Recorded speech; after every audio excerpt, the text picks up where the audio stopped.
On November 14th, the port of St. Petersburg is blown up, tankers are burning, and the Novatek terminal in Ust-Luga is on fire. The blast was heard near Putin's residence. The FSB is urgently evacuating facilities in the Leningrad region. Train stations and the power plant are under heavy fire. Damn, later they hit the station. Wow, that was a blast. Shit, it really exploded right by the bridge. Moscow and St. Petersburg are paralyzed, airports are closed, and railways have been blown up.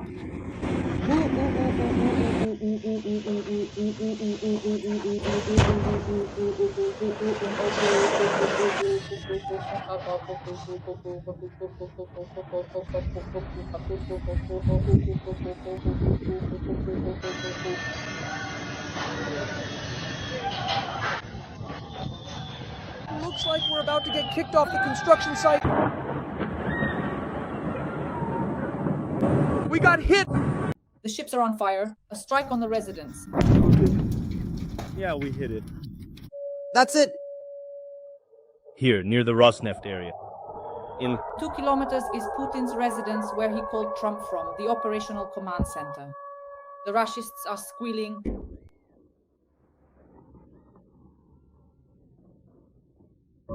Smoke! Arkady, well, how are you there? This is a new wave of strikes, which is breaking the Kremlin's military economy. There it is! Damn, it's burning hot. Nikit, it's right by your house! Breaking news, friends. Ukraine continues to create blackouts in Russia, leaving people without power. The Moscow region, Voronezh and Belgorod. Oh, it hit hard, damn. Exploded, right? Right by the bridge. Damn, they hit the train station. Tankers are burning. The Novatek terminal in Ust-Luga is on fire. Moscow and St. Petersburg are paralyzed. Airports are closed. Oil refineries are in flames. Railways have been blown up. A series of precision strikes were carried out by the AFU on military and energy facilities.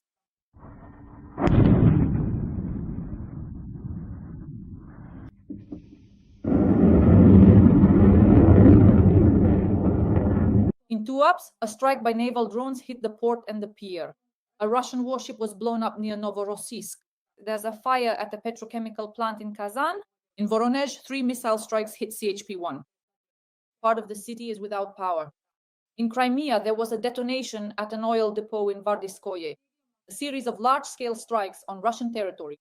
An energy crisis, collapse, blackouts. Russia's war economy is collapsing. New sanctions against Russia, the fall of Lukoil, and also Trump's upcoming special operation in Venezuela to overthrow the Maduro regime. And how this will affect oil prices, we'll discuss with top economist Igor Lipsits. Right now, over the past 12 days, we've attacked nearly 20 thermal power plants. The first blackout happened in the Moscow region, and yesterday there were blackouts in Voronezh and Belgorod. In general, how do blackouts affect the lives of Russians? Well, there are basically 2 lines of impact here. The first line is the impact on people's mood. We have noticed with interest that generally speaking, the mood is changing.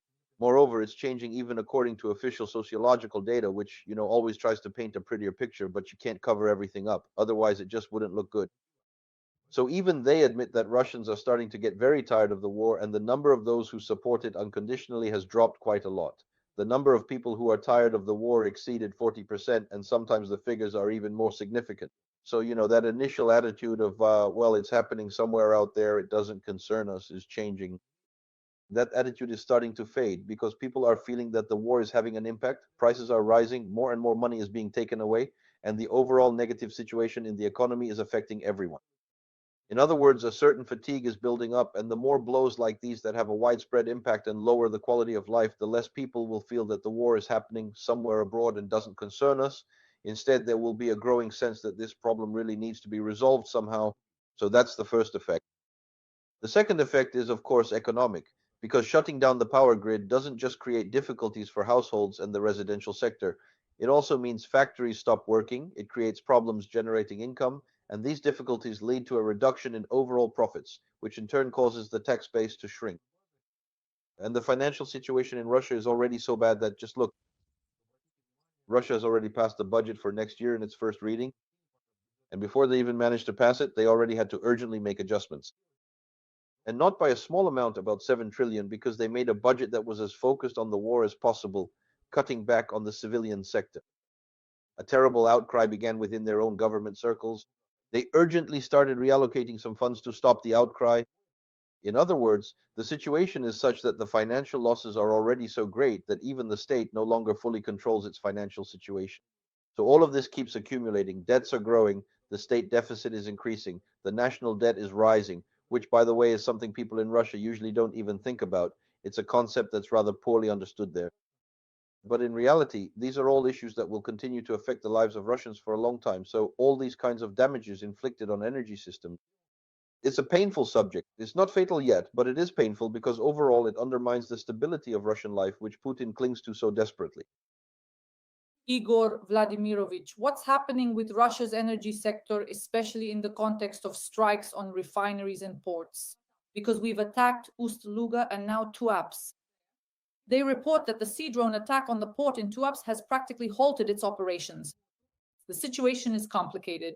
Moreover, we see that Mongolia is suffering greatly because it used to import petroleum products from the Russian Federation. Now Russia is forced to import petroleum products from Belarus and China. How painful is this for the Russian economy right now? Well, it is painful because there was a sense that Russia was generally protected from Ukrainian attacks. After all, it's far away, and this is a vast territory far from Ukraine. Trouble wouldn't reach there. There are oil refineries in Siberia, and in general, products can be transported. There are pipelines. In short, there was this sense, how should I put it, of a vast, resilient economy that no one could harm. It turned out that this was an illusion, that in modern warfare, damage can be inflicted even without heavy missile attacks. And now we're witnessing a rather unpleasant situation where, how should I put it, there's a kind of psychological pressure from local authorities on enterprise leaders. They're demanding that all major Russian enterprises set up their own air defense systems around themselves, and at their own expense, no less. So now there's a dual air defense system emerging, one state-run and one private. It's a rather unusual situation, and of course, it's a strange one.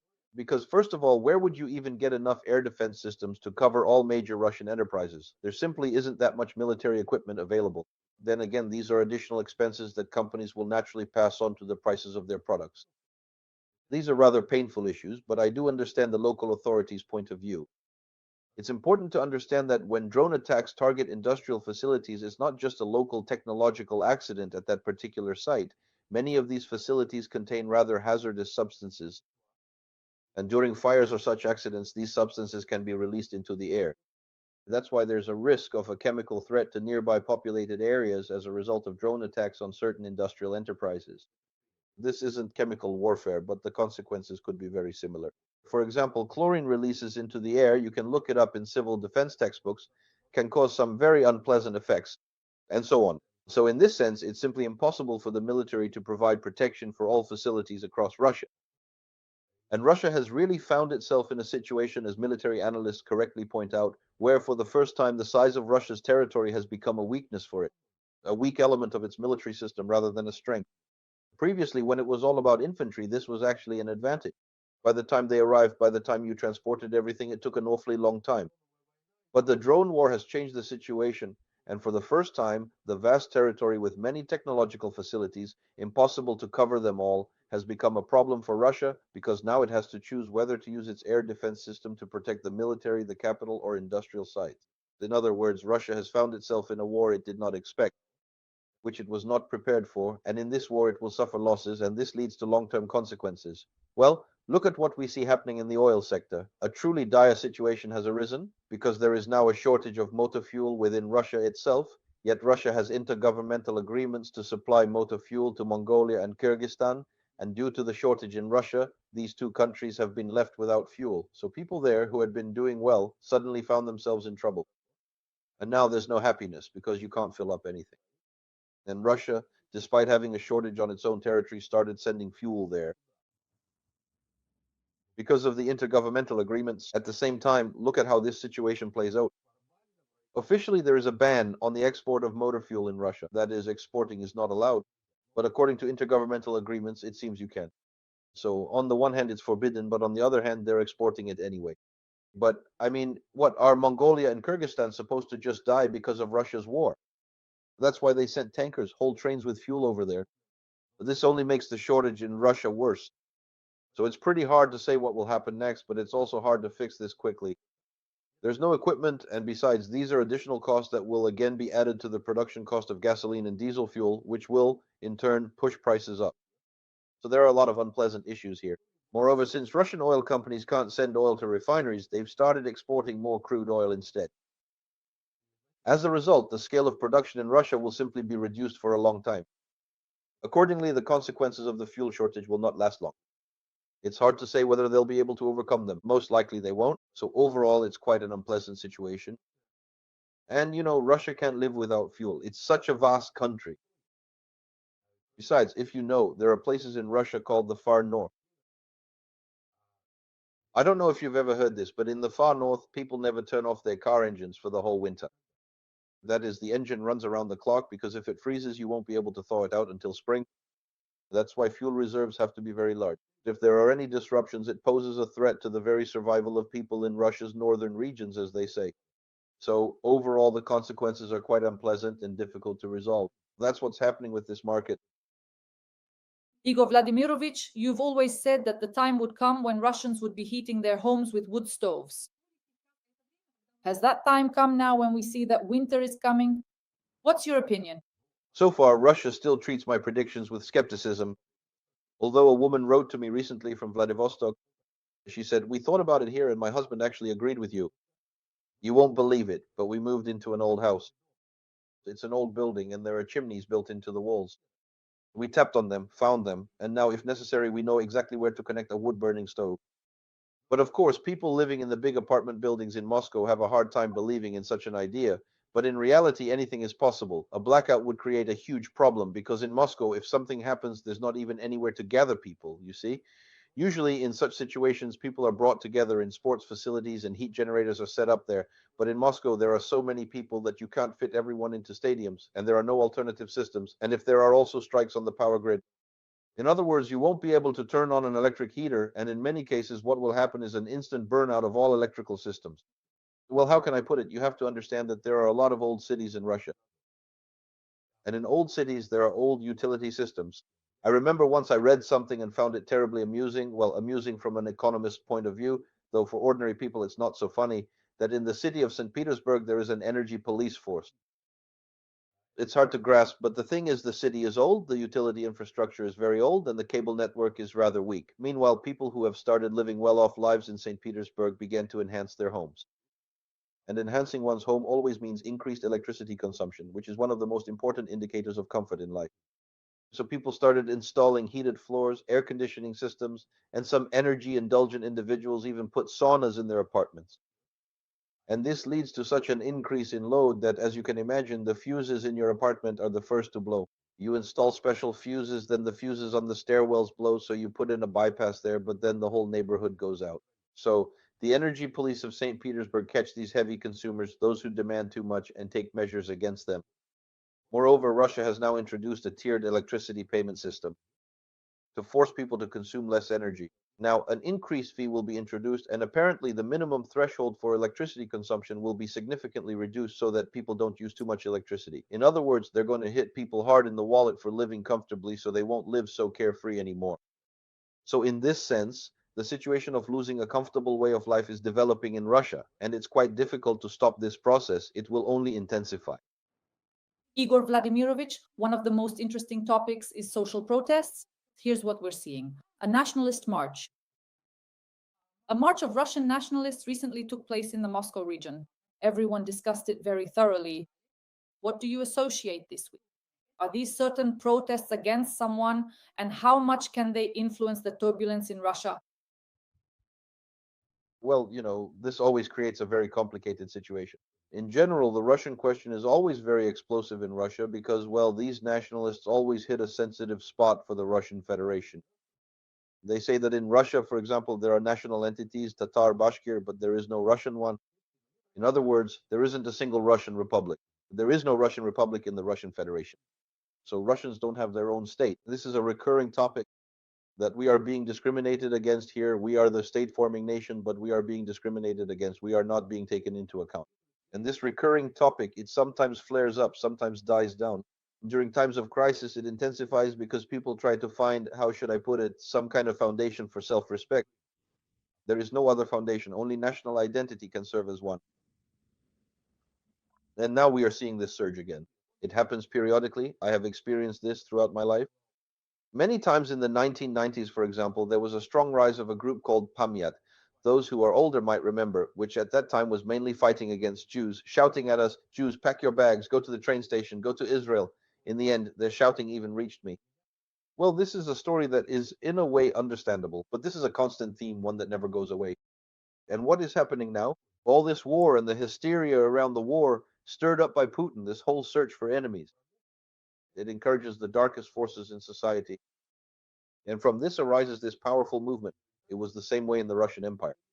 If you remember the Black Hundreds who existed under the leadership of the Tsar's people, all of this happened a long time ago, and it constantly exists in Russia. But sometimes it is suppressed because it is very dangerous for Russia, where many nations live.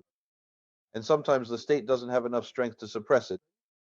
And then this dark theme in Russian life, these dark forces, the dark part of society gains confidence in itself and becomes more active. Right now in Russia, it's exactly such a period when this dark force in society is becoming more active. And what do you think about the migrant protests? We saw in New Moscow, for example, there was a whole brawl using improvised objects, shovels, pipes. After that, the FSB, together with the National Guard, organized joint raids against migrants. Igor Vladimirovich, this anti migrant policy in central Moscow, how likely is it to also lead to some kind of turbulence, even from all economic and social perspectives? This is a very complicated issue. The thing is, Russia, it has found itself in a kind of trouble, connected to the fact that the country is experiencing a process of depopulation. It's a rather difficult, even frightening process. Interestingly, when I mention the numbers for Russia's future depopulation, an incredible number of people get upset. People criticize me terribly for my words because I say frightening things. But I was pleased to notice that the well-known Russian demographer Alexei Raksha completely quotes the same figures as I do. He gives the same numbers, the same assessments, and they are quite alarming. These estimates suggest that over the next 70 years, that is, by the end of this century, Russia's population will be cut in half. This, of course, creates a major problem. After all, Russia's vast economy was designed for a different population size. The population is declining, and soon there will be no one left to work. And the question arises, what should be done? That's why, of course, there's hysteria. Let's have more children. But somehow this isn't really working out. Despite all the appeals and even incentives, the birth rate in Russia isn't increasing. It remains low and is even declining. Again, demographers say that Russia hasn't seen such a low birth rate in the past 15 years, if not longer. So basically, we're rolling back quite far. In this sense, it's a big problem. So some kind of workforce is needed to maintain the level of economic activity that has been achieved. That means migrants need to be brought in. But this is where it all starts to, how should I put it? There's discord within the authorities of the Russian Federation. Some of these authorities are shouting that migrants must be brought in, otherwise we won't survive, we won't be able to work. And there will be no one to work on construction sites. And they are organizing the mass importation of people from India and I think even from Nigeria. They want to bring them in. It's a very interesting topic. In the context of Russian racism, this is quite an interesting topic. But on the other hand, there's some other faction which is even led by the Russian Orthodox Church, which insists on no migrants at all. Migrants dilute the identity of the Russian people, create the mass spread of other religions, which threatens the position of the Russian Orthodox Church. That's why no migrants, deport everyone, deprive them all of opportunities. The Russian government is balancing between them. Right now, it has taken, a kind of compromise position. Let them come, but without families, without children. So you come here for a work shift, do your job, and then leave. It wasn't like this before. People used to stay in Russia, gradually bring over their children and wives, then start applying for citizenship. This somewhat compensated for the decline in the core population. But now that won't happen, which means the process of depopulation in Russia will only accelerate. Well, here's the picture. It's hard to solve problems without migrants, but they don't want migrants. It is not clear at all how this is resolved. Igor Vladimirovich, we can now say how serious the sanctions against Rosneft and Lukoil are. We saw that Timchenko wanted to acquire these foreign subsidiaries, but they didn't let him. Not Timchenko. Don't need Timchenko? Go ahead, tell us. No, not Timchenko. The whole intrigue was precisely that. Formally, it wasn't Timchenko. That is, the company Gunvor was indeed created together with Timchenko, but Timchenko understood that he would fall under sanctions. And he urgently sold his share a few days before the occupation of Crimea. In other words, he was warned, and as they say, he formally withdrew so as not to fall under sanctions and not lose anything. So he formally left the company Goldmar, and officially he is not there. But that's just on paper. Whether that's actually the case or not, we don't know. There is always what we can call a hidden owner, a disguised proprietor in the general world of business. This is done. Lawyers know how to build such structures, so it's impossible to say for sure whether Timchenko is there or not, whether Timchenko is involved to the end. Officially, no. So, yeah, there was hope that Gonvard could buy it and no one would say anything. But as you can see, it didn't work out. They weren't allowed to. And now, of course, Lukoil is in big trouble. I mean, where is Lukoil and where is Timchenko? Well, now, as they say, Lukoil is paying the price for Timchenko. They'll have to sell off these assets, apparently in pieces with very heavy losses. And, well, how should I put it? This now poses a threat to the very existence of Lukoil as a company. Because these foreign assets that ended up under sanctions, as far as we can tell, accounted for almost 30% of the company's revenue. 30%? Losing any share of ownership, assets, or revenue is a huge problem for a large company. And by the way, Lukoil was already not in a very good financial position. Last year, their profits dropped sharply, just like the rest of the Russian oil industry. And now, with the loss of these assets, this income, this profit from foreign assets, it could be a situation where Lukoil might end up bankrupt. Those are scary words. I don't know if it will happen or not, but the threat is real.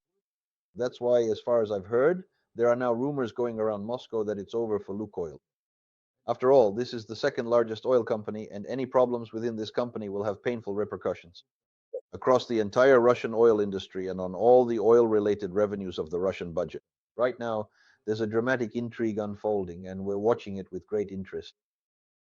Igor Vladimirovich, do you personally feel that China and India are truly ready and willing to stop buying Russian oil entirely because of the new sanctions imposed by Trump? Or, in your opinion, is the situation regarding this issue still just as discouraging and uncertain as it was before? I can't say I feel that, but I can allow for the possibility. I can allow for the possibility because, on the global economic stage, everyone looks out for their own interests first. That's just the way it is. And as far as we can tell, neither India nor China feels any special friendship toward Russia, certainly not to the extent that they would buy from Russia to their own detriment. They bought it because it was profitable for them. I've come across calculations showing that India benefited and saved about $15 to $17 billion on cheap Russian oil. That's serious money. Because there were big discounts, price cuts on Russian oil. India made very good money on this. So they bought cheap oil at a discount compared to other suppliers, produced petroleum products, and then instead of Russia, sold these products to Europe. Again, they made good money, so it's clear that they were happy to buy and significantly increased their purchase volumes. Before the war, they didn't buy nearly as much, but during the war, they just went all in on Russia, or rather on its cheap oil, with a fierce and tender love. But now, of course, if they're offered an alternative, they'll turn away from Russia. And they are being offered an alternative. First of all, Iran is very eager to supply them. And Iran is strongly asking the Americans to lift at least some of the sanctions on oil exports so they can supply oil to India and China and replace Russia. In other words, as they say, we can come to an agreement. It's beneficial for you and it's beneficial for me. As they say, I'm ready to help you squeeze out Russia. And the second blow that Russia might receive is coming from Saudi Arabia, which the Russian press loved to portray as a gentle friend. Such a gentle oil friend, a kind of oil girlfriend of the Russian Federation. It turned out to be completely untrue. This oil girlfriend, Saudi Arabia, announced that it is very ready to bring its reserve production capacities back online and fully replace Russian oil supplies to India and China.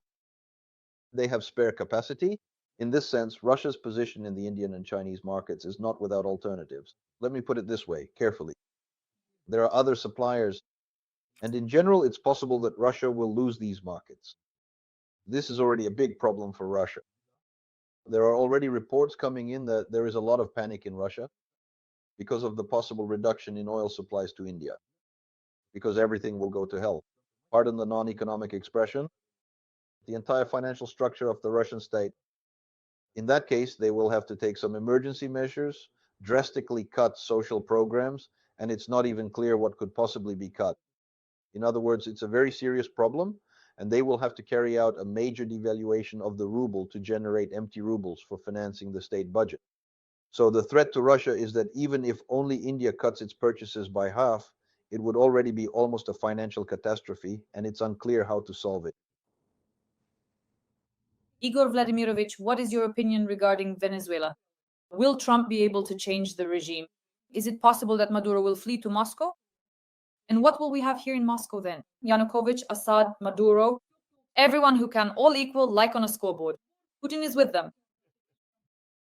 Yeah, tell me about it. So, hypothetically speaking, do you think that Venezuela could really change its leadership? The regime could fall, and then to restore relations with America and the oil market, the situation with oil would change dramatically. Well, anything is possible. As far as I understand, right now, American lawyers are looking for at least some kind of, how should I put it, legal justification for aggression against Venezuela. But as we know, with Trump, these things happen quite easily. So I can't rule out that they will eventually find some pretext that would allow them to intervene in Venezuela. For the sake of protecting the interests of the American nation, anything is possible. The idea is simple. After all, Venezuela is very rich. Oil has practically kept it afloat. As far as we understand, it's the richest. In terms of oil reserves, they're competing with Canada for who has more. It's not as cheap as in Saudi Arabia, but it's well processed in the US. As far as I know, Venezuela has heavy oil, not the light kind, but American refineries know how to process it. That's always been the case. And as far as I know, there is already some movement, and some oil shipments from Venezuela to the US are already happening. It's written very carefully that this is only the case if the revenues from these operations do not go to the Venezuelan government. It's a rather funny situation, but that's how things are for now. For the US, this would be a good scenario. They would then quickly ramp up oil production in Venezuela. After all, it was infrastructure, and it has been destroyed or damaged. But as they say with an American oil company, it's entirely possible to restore it. And then Venezuelan oil will go accordingly to the refineries. That means to the US, and American oil will be exported all over the world. So such a scenario is possible. Therefore, of course, the possibility of intervention cannot be ruled out. So we're watching with interest. If this happens and Venezuela returns to the global oil market, then of course the rate of decline in oil prices worldwide could accelerate, and a very low level could become entrenched. Look, right now the forecasts are that the price will be somewhere next year at the level of $60 per barrel, but there are even more alarming forecasts from the International Energy Agency that's $52 per barrel. For Russia, these are very alarming numbers because the total costs for oil extraction and transportation in Russia are currently, according to various estimates, somewhere around $40 to $45 for many fields. If your price is 52, and that's Brent, not Urals, and there's also a discount of $12 or $14 from Brent, then you'll end up spending more to extract the oil than you get from selling it. In other words, the oil industry will become unprofitable. Many enterprises will be operating at a loss. Many wells will have to be shut down. It's a serious disaster. This threat is hanging over Russia, and no one knows what to do about it. It's clear that Russia's prospects in the oil industry weren't very good to begin with, and now, by destabilizing its position on the global oil market because of the war and giving its enemies an opportunity to take away Russia's share of the global market, it has driven itself into a huge long-term predicament. Igor Vladimirovich, how do you assess the prospects of the 20th package of European Union sanctions? Because everyone is already saying that the 20th is being prepared, but many economists point out that the 19th hasn't even taken effect yet. There's a huge shadow fleet and no one is fighting it. Is there no toolkit for controlling these sanctions? I would like to hear your analysis. Well, what can I say? The only consistently positive thing I see about these packages is that in every case, they confirm Europe's willingness to punish Russia and support Ukraine. That's what's important to me. As for whether they work or not, it's all very complicated. Some things always work out and some things don't. Because with many things, it's not enough just to designate, announce, and establish them. They need to be implemented. And we keep saying that the tools for enforcing these sanctions are rather weak. The implementation is poor. In other words, European bureaucracies can come up with sanctions, but creating a mechanism for enforcement that costs money. That means if you impose a sanction, you then have to allocate funds for some kind of enforcement agency. inspection, or body to combat violations of these sanctions. So the European Union wants to punish Russia but doesn't want to spend money on enforcing this sanctions regime. That's the problem, you see. That's why so much of it remains just declarative and is circumvented. We understand this as well. So, in general, these sanction packages are already met with a certain level of irony. But again, from the standpoint that they are demonstrating Europe's continued willingness to condemn the aggressor and support Ukraine, that's a good thing. But we shouldn't have any illusions that the European Commission knows everything so well or does everything perfectly. For me, what's happening with the Russian foreign currency reserves is actually a rather sad story, because these could be used to finance Ukraine, those notorious 140 billion, which can't be put into action in any way because the European Union is astonishingly inflexible, astonishingly unconstructive, and can't manage to resolve anything. I proposed my own mechanism for how this money could be converted so that it could be used to finance Ukraine. Norway has already proposed its own mechanism, but there is still no decision so far. This, of course, is extremely surprising and disappointing. By the way, this is exactly what I wanted to discuss with you in the final part of our conversation. Specifically about this right now, Fico, I believe, made a statement that Russia's war against Ukraine could last several more years if the European Union makes a decision to transfer Russia's frozen assets to Ukraine so that Ukraine could have the economic means to wage war against Russia. But this if, as I understand it, the current stumbling block is in Belgium, because they were planning, the European Commission was planning, Belgium initially agreed, but then they wanted to receive certain guarantees. Igor Vladimirovich, why is it that at this moment Belgium cannot make a decision? Because as I understand it, the majority of the frozen Russian assets are located in Belgium? Well, Belgium, because it is protecting its own interests, and in this sense I completely support and understand them, and I do not in any way condemn Belgium or its prime minister, because the money is on their territory and they bear legal responsibility to Russia for these funds, and they're being told to hand it over. But they say, what if later Russia manages to prove again that it has the right to this money? Then these 140 billion would have to be paid out of Belgium's own funds, and they are not willing to agree to that. They say there are risks, so if there are risks, then this problem needs to be solved. There are different ways to solve it. I suggested creating a risk insurance system for this. It's entirely possible. I even know how to do all of this. I've talked about this more than once on Ukrainian TV channels. I've spoken about it with Fagan and at NIAN in the presence of your representatives from the Ukrainian government, but nothing really came of it. There was no such decision about insuring this loan, so that Belgium wouldn't be afraid that if anything happens, it would have to cover it alone. And since that's not the case, they keep saying, European Union guys, come on, share the responsibility with us, ensure these 140 protect us. And the European Union says, no, maybe someday we'll compensate you somehow, but for now, just give it away for free. Well, naturally, the Belgians don't want to, so you see an interesting twist of fate has come up.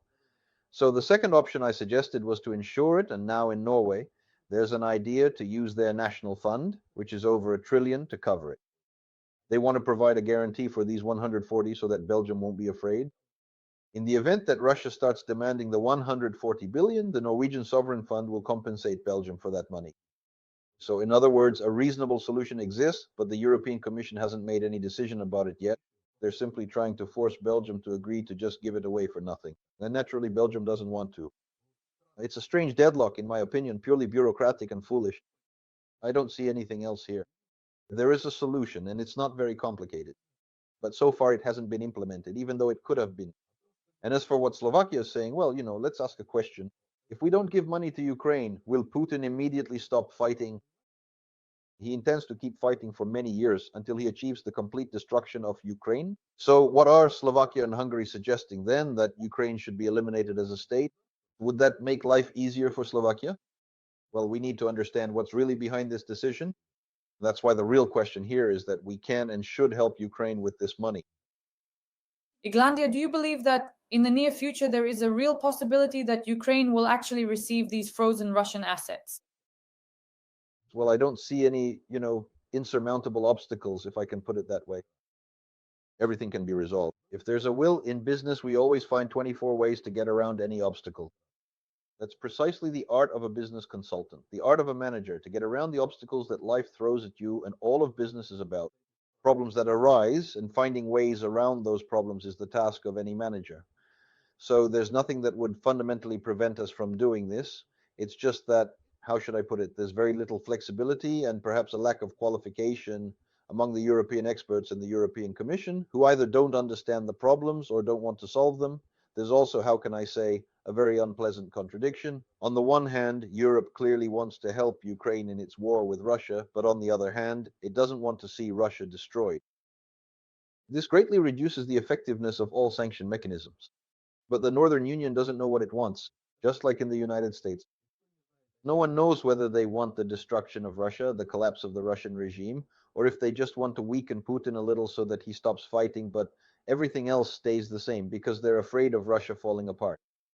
And as long as there is no unified approach, sometimes they act, sometimes they don't, sometimes they punish, sometimes they don't enforce anything. That's the problem. That's the reality we live in. That's why, even though sanction packages are being adopted, Russia still manages to earn some money from oil exports. Dear audience, please like our tandem, write in the comments if there are at least some words of support for Ukraine, and also let us know where you are watching us from. Top economist Igor Lipsits breaks down the Russian economy and what lies ahead for it. Of course, we are waiting for the fall of the Venezuelan regime. Perhaps at our next meeting, we will discuss whether Maduro has joined the company of dictators and war criminals in Moscow or not. Igor Vladimirovich, thank you. And as always, I hope to see you again soon. All the best. Take care.